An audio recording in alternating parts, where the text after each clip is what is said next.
Hi everyone, I haven't posted a TSW video in a while, but this is a video basically just saying the differences between eczema and TSW. So to start with, what is eczema? So I've looked on the definition on Google of what is eczema, and it's classed as itchy skin, random patches of dry skin, skin rashes, red skin, cracked skin and sore skin. Also with eczema, sometimes you don't know that you could be in TSW and you're still applying creams. Obviously, if you don't apply topical steroid creams, then this isn't a problem for you, but you can apply steroids and still be in topical steroid withdrawal without knowing. It's just it's suppressed a bit because obviously you're still applying the cream, so it's not fully coming out yet. What is topical steroid withdrawal? Or what is the difference between topical steroid withdrawal and eczema? So there's a lot of kind of similarities when it comes to the itchy skin and the random patches of dry skin, red skin, etc. But everything is to a bigger scale. So everything that I thought was really bad when I just had eczema is basically what I want to be back to, if that makes sense. So I literally want to be back where I was when I was complaining about my eczema to what my skin was like, and kind of still is like in certain areas. But obviously, you know, it will heal, it's just everything takes a little bit longer.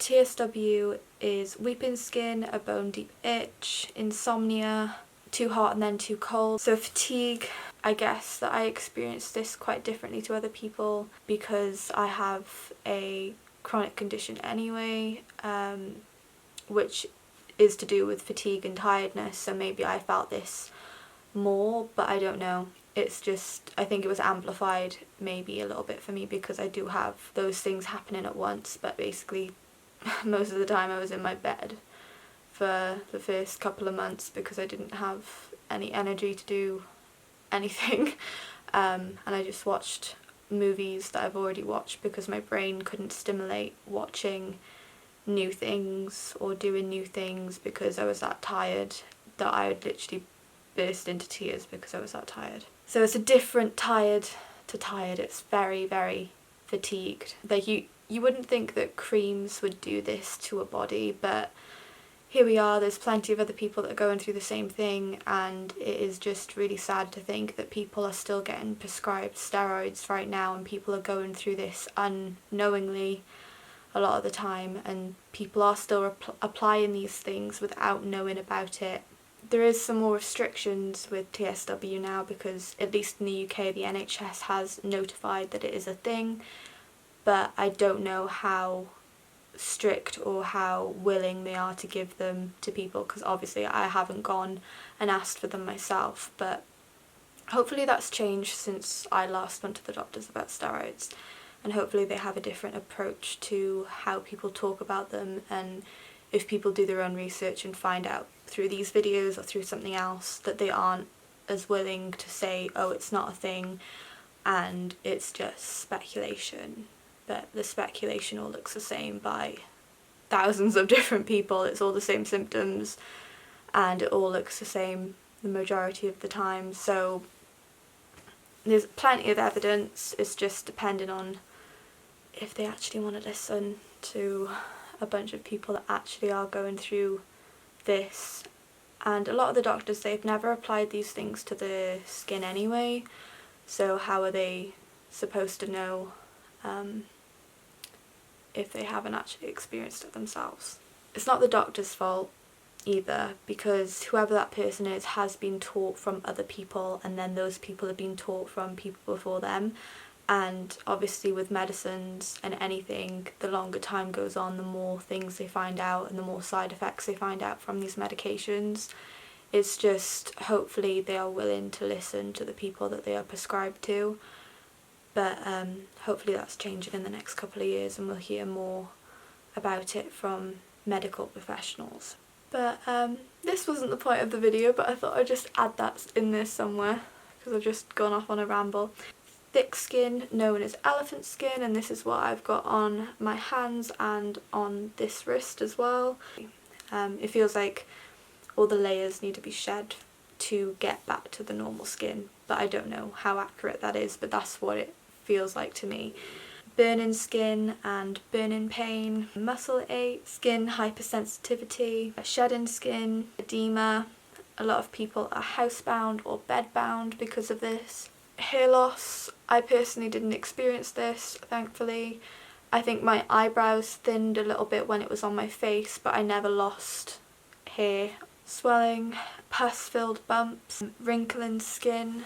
When I had it on my face, I had a wrinkle come up here between my eyebrows, and I was so worried about it. I was like, I've got the family frown line already at like 19, and I was like, oh my god, I'm gonna have this frown line, and then a year later it's completely gone and I don't have it. So it wasn't a deep set wrinkle, but it was just like you could just kind of begin to see it, and I was like, no, I don't want wrinkles at 19, but luckily it's gone now and I don't plan on it coming back. Peeling skin, redness that looks like sunburn, shivering, increased allergic response, lack of response to treatment. I used to be applying topical creams to my skin and they wouldn't do anything, so lack of response to treatment, that's what that means.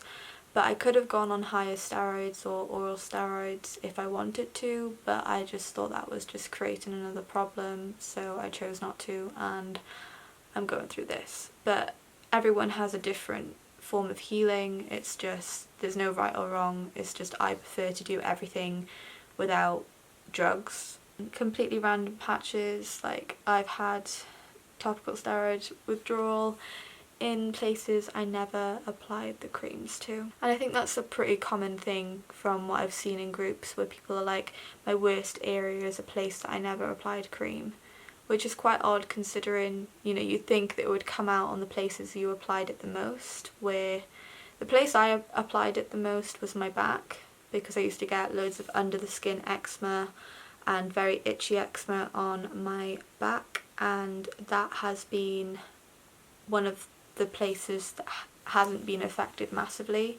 I had a little weeping patch on my back, but that was nothing and it didn't affect me as much as any other place that I've had it, so it's very, very confusing. So I hope that kind of explains the difference between what people are going through with TSW and what people are going through with just eczema.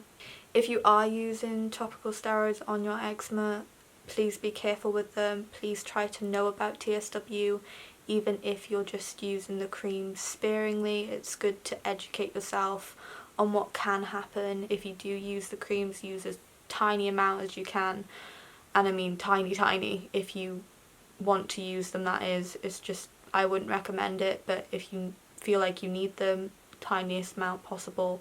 If you can, just stay away, because it's not really worth what I'm going through right now and what a lot of other people are going through. I'm sure if a lot of us could go back, we would never have put those creams on our body to save ourselves from this. But yeah, I hope this video was helpful. I hope it kind of explained what TSW is to eczema.